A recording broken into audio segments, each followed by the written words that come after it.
ሰበር የተባለ መረጃን በዚህ ሰዓት ልንገራችሁ ጠይቁኝ የነበሩና በጣም ሲወራ መዲናችን አዲስ አበባ አንጋፎቹ እግር ኳስ ተጫዋቾች ጋይስ ይህ ሀበሻ ፈረንጆቹን ቀበቶውን አውልቆ ግርፍ አድርጓቸዋል። ነገሩ እንደዚህ ነው። በአንድ ስቴዲየም ዙሪያ የሚሰራው እዚህ ጋር የምትመለከቱት ሀበሻ የሆነ ግለሰብም በቀጥታ እነዚህ ፈረንጆች ሄደው ኮንፍሮንት ያደርጉታል። ከዚህ ባለፈም የስራ ባልደረባውንም እንደዚሁ ሀራስ ያደርጓታል። ሴት ነች ማለት ነው። በዚህን ጊዜ ታዲያ ተናዶ በቦክስ ጥጥት ካደረጋቸው በኋላ በሱም አረካም። ታዲያ አንደኛውን እጅግ አስገራሚና የሀበሻ አባቶች ብዙ ጊዜ እንደሚያደርጉትም ቀበቶውን አውልቆ ግርፍ አድርጓቸዋል። ሁሉንም እዚህ ጋር ያሉትን ነጮች ማለት ነው። ቪዲዮ በጣም ያስቃል። ቴሌግራም ቻናሌ ላይ ለቅቄዋለሁ። እዚህ ጋር ኮሚኒቲ ጋይድላይን ስለሚይዘው ማለት ነው። ባዮ ላይ ባለው ሊንክ በኩል ቴሌግራሜ ላይ ገብታችሁ ጆይን ብላችሁ በቀጥታ ቪዲዮውን መመልከት ትችላላችሁ። በጣም ያስገርማል። የሀበሻ ስነ ልቦና ግን ሁሉም ቦታ የትም ሀገር ላይ ቢሄድም አንድ አይነት መሆኑን ያየንበትም ነው። ተመልከቱትም። ፕሬዚዳንት ትራምፕ ከ60 ዓመታት በላይ ተዘግቶ የቆየውን የአልካትራዝ እስር ቤት መልሶ ሊከፍቱ እንደሆነ አስተዋወቁ። ይህም ሳን ፍራንሲስኮ ጎልደን ጌት ብሪጅ አካባቢ የሚገኘውን እስር ቤት ከመክፈት ባለፈም ኤክስፓንድ ለማድረግ ትእዛዝ አስተላለፈ። ፕሬዚዳንቱ እንዳሉት ከሆነ ተደጋጋሚ ጊዜ ጥፋት በሚያጠፉ ቫዮለንት ወይም ደግሞ አደገኛና ጨካኝ በሆኑ ክሪሚናሎች ወይም ደግሞ ወንጀለኞች ፕሌግ ተደርጋለች ወይም ደግሞ ተበክላለች ብሏል። ይህም እስር ቤት ከ1963 ዓ.ም ጀምሮ ነው ተዘግቶ የቆዩ። ለአልካትራዝ ለማታውቁ ሰዎች ይሄ እስር ቤት ምን ያህል ፌመስና ምን ያህል ግዙፍ እንደሆነ ለማወቅ የተሰሩበትንም ፊልም ማየት ብቻ። እዚህ የምትመለከቷቸው ፊልሞች እነዚህንም ጭምር ማለት ነው ስለዚህ እስር ቤት የተሰሩ ናቸው። ዛሬ ዓለም አቀፍ የእናቶች ቀን ነው። እናታችሁ በህይወት ያለችላችሁ አሁኑኑ ይህ ቀን ሳያልፍባችሁ ምስጋናን አቅርቡላት። የእናትን ፍቅር መግለጽ በእርግጥ ከባድ ነው። ምን ብዬ ላመስግናት? ሚሊዮነርና ቢሊዮነር እንደሚባለው ሁሉ ምንም ገንዘብ የሌለው ሰው ኒለነር ነው የሚባለው በኤን ማለት። ይህን ቪዲዮ ለኒለነር ጓደኛችሁ ላኩለት ወይም ደግሞ ኮሜንት ላይ ታገሩ። ዛሬ ማለትም ሜይ 8 በዓለም አቀፍ ደረጃ የአህዮች ቀን እየተከበረ ይገኛል። ዓለማችንም ላይ ካሉ ሀገራት መካከል በአህያ ቁጥር ብዛት ሀገራችን ኢትዮጵያ በአንደኝነት ደረጃ ላይ ትቀመጣለች። በአሁኑ ሰዓት ላይ በቁጥር ከ40 እስከ 50 ሚሊዮን የሚደርሱ አህዮች በዓለማችን ላይ አሉ ተብሎ ይታሰባል። እነዚህም ውስጥ ደግሞ ከ10 ሚሊዮን በላይ የሚሆኑት በሀገራችን ኢትዮጵያ ውስጥ ነው የሚገኙ። ትራምፕ አስተዳደር እንዳስታወቀው ከሆነ አሜሪካ ውስጥ የሚገኙ ህገወጥ ስደተኞች ራሳቸውን በፈቃደኝነት ዲፖርት የሚያደርጉ ከሆነ ወይም ደግሞ በፈቃደኝነት ራሳቸው ላይ ጠቁመው ከሀገር የሚወጡ ከሆነ እነዛ ሰዎች እስከ 1000 የአሜሪካ ዶላር ድረስ የሚያገኙ። አስተዳደሩም ይህንን የሚያደርገው ዲፖርት የሚደረጉ ሰዎችን ቁጥር በእጥፍ ለመጨመር በማሰብ ዲፓርትመንት ኦፍ ሆምላንድ ሴኩሪቲ እንዳለው ከሆነ ይሄ ነገር ለኢሌጋል ኤሊያኖች ሂስቶሪክ ወይም ደግሞ ታሪካዊ እድል ነው ብሏል። ይህንንም ለማድረግ የትኛውም ስደተኛ በከስተምስ ኤንድ ቦርደር ፕሮቴክሽን አፕሊኬሽን በኩል ከሀገር ለመውጣት ማሰቡን ያሳወቃል። ከዛም በኋላ ከሀገር ወጥቶ ወደ መዳረሻ ወይም ደግሞ ወደሚሄድበት አገር መግባቱ ከተረጋገጠ በኋላ ይህንን 1000 የአሜሪካ ዶላር የሚያገኝ ይሆናል ማለት ነው። አሁን ላይ አገልግሎት ላይ ያለው የተሽከርካሪ ሰሌዳ ወይም ደግሞ ታርጋ ሊቀየር የሚችልበት ሁኔታ እንዳለ የትራንስፖርትና ሎጂስቲክስ ሚኒስቴር አስታውቋል። ግን የሚያስታወቀው የ2017 በጀት ዓመት የሶስተኛ ሩብ ዓመት የዕቅድ አፈጻጸም ሪፖርት ግምገማ መድረክ ላይ የሚኒስቴር መስሪያ ቤቱ የለውጥ ስራ እርምጃዎች አካል የሆኑ ጥናት ውጤቶችን ባቀረበበት ወቅት ሚኒስትሩም እንዳስታወቀው የተሽከርካሪ የመለያ ቁጥር ሰሌዳ አይነቶችና ምልክቶች መወሰኛና የአገልግሎት አሰጣጥ መመሪያ ቁጥር 15/2017 በተሽከርካሪዎች ላይ የታዩ ያሉ ችግሮችን ሊያስቀር የሚችል መመሪያ መሆኑን ገልጿል። ከዚህ በፊት የነበረው የተሽከርካሪ መለያ ቁጥር ሰሌዳ አመራረትና አሰረጫጨት ችግር፣ የአወጋገር ችግር፣ የአሰራር ክፍተት የነበረበት፣ የሀብት ብክነት ሲስተዋልበት የነበረ መሆኑን በከፍተኛ የውጭ ምንዛሬ የሚወጣበትን የሰሌዳ ጥሬ ዕቃ በአግባቡ በመጠቀም የመንግስት የሀብት ብክነትን ለመታደግ አስፈላጊ እንደሆነ ማስታወቅ። ተሽከርካሪ መለያ ቁጥር ሰሌዳ አይነቶችና ምልክቶችም ዓለም አቀፍ ስምምነቶችን መሰረት በማድረግ በሀገር አቀፍ ደረጃ የመለያ ቁጥር ሰሌዳ አገልግሎት ይዘት በአይነትና በመጠን ወጥ እንዲሆን እንደሚያደርግም አስታወቅ። ለ2 ቀን ሲካሄድ በነበረው ምርጫ የሮማ ካቶሊክ ቤተክርስቲያን አዲስ ርዕሰ ሊቃነ ጳጳስ መርጣል። በዚህ ምርጫ የተመረጡትና የፖፕ ፍራንሲስ ተተኪ የሚሆኑት ካርዲናል ሮበርት ፕሬቮ ናቸው። ይህም የመጀመሪያው አሜሪካዊ ፖንቲፍ ወይም ደግሞ ፖፕ የሚያደርጋቸው ሲሆን የሚጠሩበትንም ስያሜ ሊዮ ዘ 14 ብለው መርጠዋል። እጅግ በጣም ያሳዝናል። ይህ ታዳጊ ብዙ ህልም ያለው ህልሙን ለማሳካት በዩኒቨርሲቲ እየተማረ የሚገኝ ይህ ተማሪም በትናንትናው ዕለት መገደሉን ተከትሎ ብዙዎች መረጃዎችን እያደረሳችሁኝ ትገኛላችሁ። ይህ ልጅ ናትናኤል ይባላል። የሁለተኛ ዓመት የአርባ ምንጭ ዩኒቨርሲቲ ተማሪ ነው። ታዲያ ዶርም ውስጥ በጓደኛው ጋር በተፈጠረ ጸብም ህይወቱ እንዳለፈ የአርባ ምንጭ ዩኒቨርሲቲ በገጹ ላይ መግለጹን እኔም ተመልክቻለሁ። በነገራችን ላይ በተማሪዎች ላይ የሚፈጸም ግድያ እጅግ በጣም ያሳዝናል። በተለያዩ ቦታዎች ላይ እየተደጋገመ መሆኑን እየተመለከት እንገኛለን። ለተማሪዎች በቂ የሆነ ከለላ፣ በቂ የሆነ ጥበቃ ያስፈልጋቸዋል።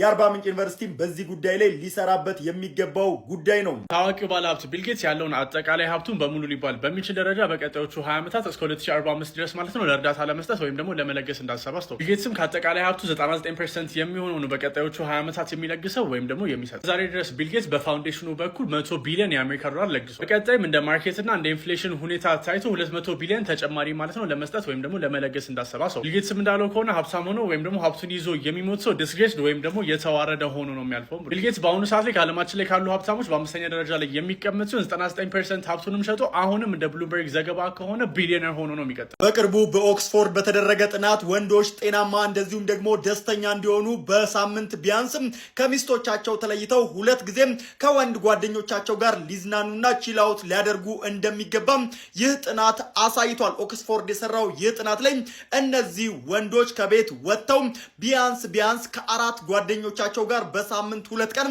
ኳስ ሊያዩ አሊያም ደግሞ 1-2 እያሉ ሊዝናኑ ይገባል። በዚህ ነው ደስተኛና እንደዚሁም ደግሞ ጤናማ የሚሆኑት ሲል ይህንን ጥናቱን ይዞ ወጥቷል። ሚስቶች ሀሳባችሁን ስጡበት፣ ባሎቻችሁንም ለቀቅ አድርጓቸው። መልካም ቀን። በዚህ ዓመት ማለትም የ2017 የ12ኛ ክፍል የማትሪክ ፈተና የሚሰጥበት ቀን ታውቋል። ፈተናውም ከሰኔ 23 ጀምሮ እስከ ሐምሌ 8 ድረስ የሚሰጥ ናቹራል ተማሪዎች በወረቀት ለምትፈተኑ ሰኔ 23፣ 24 እና 25 ላይ የምትፈተኑ ላይ ለምትፈተኑ ደግሞ በሁለት ዙር ተደርጎ ከሰኔ 23 እስከ 30 ድረስ የሚሰጥ ሶሻል ተማሪዎች ደግሞ በወረቀት ለምትፈተኑ ሐምሌ 1፣ 2 እና 3 ላይ የምትፈተኑ ሲሆን ላይ ለምትፈተኑ ደግሞ ይሄን በሁለት ዙር ከሐምሌ 1 ጀምሮ እስከ ሐምሌ 8 ድረስ የሚሰጥ ላይ ለምትፈተኑ ተማሪዎች ከቤታችሁ እየተመላለሳችሁ ነው የምትፈተኑት ተብሏል። ከዛ በተጨማሪ ደግሞ ፈተናው የወጣ ወይም ደግሞ የሚያተኩረው እዛው ትምህርት ቤት በተማራችሁበት በተማሪ መጽሐፍ ነው ተብሏል። ዝርዝር መረጃውን ማግኘት ከፈለጋችሁ ቴሌግራም ቻናል ላይ ፖስት አድርጌላችኋለሁ። ቻናሉ ሙሴ ሰለሞን ብላችሁ ወይም ደግሞ ባዮ ላይ ያለው ሊንክ መጠቀም ትችላላችሁ። በቅርቡ በተደረገ ጥናት አልኮል በደንብ የሚጠጡ ሰዎች ከማይጠጡ ሰዎች 13 ዓመት ቀድመው እንደሚሞቱ ተገልጿል። ቀድሟችሁ የሚሞተውን ጓደኛችሁን ሜንሽን አድርጉት። ፎሎ ያላደረጋችሁ ፎሎ አድርጉ። በቅርቡ ወደ 1700 የሚጠጉ የሞቱ ሰዎች ላይ በተደረገ ጥናትም ከነዛ ውስጥ በጣም አልኮል የሚጠጡ ሰዎችም ቀድመው የመሞት እድላቸው ሰፊ መሆኑን ይህ ጥናት አሳይቷል። ከዚህ ባለፈም ደግሞ በደንብ አልኮል የሚጠጡ ሰዎችም የሚሞሪ ችግር ማለትም የማስታወስ ችግር እንደሚገጥማቸው እንደዚሁም ደግሞ በአልዛይመር በሽታ የመጠቃት እድላቸው ሰፊ መሆኑ ተገልጿል። በዚህም ታዲያ በዕለት ተዕለት ከፍተኛ የተባለ የአልኮል መጠን የሚጠጡ ሰዎችም ከሌሎቹ በአንጻራዊነት ወይም ደግሞ በአቭሬጅ 13 ዓመት ቀድመው ይሞታሉ ሲል ይህ ጥናት አሳይቷል። በዚህ ላይ ሀሳባችሁን ስጡበት። መልካም ቀን። ታክሲና ባስን ጨምሮ በአዲስ አበባና በክልል ከተሞች የህዝብ ትራንስፖርት የሚሰጡ ተሽከርካሪዎች የአገልግሎታቸው አይነት ወጥ ቀለም ወይም ደግሞ አንድ አይነት ቀለም ሊቀቡ እንዲሁም በዚህ ስራ ላይ የሚሰማሩ አሽከርካሪዎች ወጥ የደንብ ልብስ ወይም ደግሞ ዩኒፎርም እንዲለብሱ ይደረግ። ተሽከርካሪዎቹም የየራሳቸው መለያ ኮድ የሚኖራቸው ይሆናል። የተሽከርካሪዎቹ መለያ ኮድና ቀለም ከከተማ ከተማ የሚለያይ ይሆናል። በቅርቡ በጣሊያን ሀገር በተደረገ ጥናት ሀይ ወይም ደግሞ ከፍተኛ የሆነ ኢሞሽናል ኢንቴሊጀንስ ያላቸው ሰዎችም በግንኙነት ወቅት ሳቲስፋክሽናቸው ከፍተኛ መሆኑን ይህ ጥናት አሳይቷል። በዚህ ጥናት ላይ በርካታ ነገሮች የተዳሰሱ ሲሆን ሴክሹዋል ሳቲስፋክሽን ዳይሬክትሊ ከኢሞሽናል ኢንተለጀንስ ጋር ኮኔክት ያደርጋል ሲሉ እነዚህ የጣሊያን ተመራማሪዎች ገልጸዋል። በዚህ ጉዳይ ላይ ኢትዮጵያንስ ምን ይላሉ? ሀሳባችሁን ስጡበት። መልካም ቀን። ሰበር መረጃ፣ ጦርነቱ በይፋ ተጀምሯል። የአየር ጥቃቶች በብዛት እየተፈጸሙ ይገኛሉ። ዶናልድ ትራምፕ ኢት ኢዝ ኤ ቢግ ሼም እያሉ ይገኛሉ። በፓኪስታንና በህንድ መካከል የነበረው ውጥረትም አሁን ላይ ወደ ተኩስ ተቀይሯል። በርካቶችም ሞተዋል። የካሽሚር ግዛት ታዲያ የጥቃቱ ዋነኛ ኢላማ ሆናለች። በህንድ የምትገዛው ካሽሚርና እንደዚሁም ደግሞ በፓኪስታን የምትገዛው ካሽሚር ላይ ጥቃቶች እየተፈጸሙ ይገኛሉ። የ3 ዓመት ህፃን ልጅን ጨምሮ እስካሁን ድረስ በፓኪስታን ወደ 8 የሚጠጉ ሰዎች በህንድ ጥቃት ሞተዋል። ከዚህ ባለፈም ደግሞ በህንድ ውስጥም እንደዚሁ ሌሎች ሲቪሊያን መሞታቸው እየተገለጸ ይገኛል። ፓኪስታን ጦር በርካታ የሆኑ የህንድ አየር ጥቃቶችን አክሽፍ ያለው ሲልም ገልጿል። ነገሮች ተባብሰዋል። ከፍተኛ ቁጥር ህዝብ ያላቸው ሁለቱ ሀገሮችም ወደ ለየለት ጦርነት እየገቡ ይገኛሉ። አዳዲስ ነገሮችን ተከታትዬ ወደ እናንተ አደርሳለሁ። በዛሬው ዕለት በመዲናችን አዲስ አበባ ጎሮ ገብርኤል ጉሊት አካባቢ ላይ ከባድ የተባለ የእሳት አደጋ መከሰቱንም የተለያዩ የመረጃ ምንጮች መረጃውን እያደረሱኝ ይገኛሉ። ይህንን የእሳት አደጋ በቁጥጥር ስር ለመዋል የእሳት አደጋ ሰራተኞች ከፍተኛ የተባለ ርብርብ እያደረጉ ይገኛሉ። እንደሚታወቀው በተከታታይ ባለፉት ጊዜያት በመዲናችን አዲስ አበባ የእሳት አደጋ ሲከሰት ነበር። አሁን ታዲያ ክረምቱ መምጣቱን ተከትሎ ጋብ ብሎ ነበር። ነገር ግን በጎሮ ገብርኤል አካባቢ በዛሬው ዕለት ይህ አደጋ ተከስቷል። በዛሬው ዕለት በመዲናችን አዲስ አበባ ጎሮ ገብርኤል ጉሊት አካባቢ ላይ ከባድ የተባለ የእሳት አደጋ መከሰቱንም የተለያዩ የመረጃ ምንጮች መረጃውን እያደረሱኝ ይገኛሉ። ይህንን የእሳት አደጋ በቁጥጥር ስር ለመዋል የእሳት አደጋ ሰራተኞች ከፍተኛ የተባለ ርብርብ እያደረጉ ይገኛሉ። እንደሚታወቀው በተከታታይ ባለፉት ጊዜያት በመዲናችን አዲስ አበባ የእሳት አደጋ ሲከሰት ነበር። አሁን ታዲያ ክረምቱ መምጣቱን ተከትሎ ጋብ ብሎ ነበር። ነገር ግን በጎሮ ገብርኤል አካባቢ በዛሬው ዕለት ይህ አደጋ ተከስቷል። ነገ ግንቦት 1 ነው። ግንቦት 1 መሆኑን ተከትሎ በርካታ ኦርቶዶክሳውያን ድንግል ሆይ የልደትሽ ቀን ልደታችን ነው በሚል ድምጻቸውን እያሰሙ ይገኛሉ። ግንቦት 1 ከፀሐይ 7 እጅ የምታበራ ፀሐይን የተጎናጸፈች ጨረቃን የተጫማች በራሷ ላይ 12 የከዋክብት አክሊል የደፋች ንግስተ ሰማይ ወምድር ቤዛዊት ዓለም ድንግል ማርያም የተወለደችበት ቀን ነው። እንኳን አደረሳችሁ፣ እንኳን አደረሰን። ኮመንት ላይ እንኳን አደረሳችሁ ተባባሉ። መላው ኦርቶዶክሳውያን ታዲያ ዮም ፍስሐ ከሆነ በእንተ ልደታ ለማርያም ልደትሽ ልደታችን ነው ቤዛዊት ዓለም ሲሉ ይህንን በዓል በድምቀት ያከብሩታል።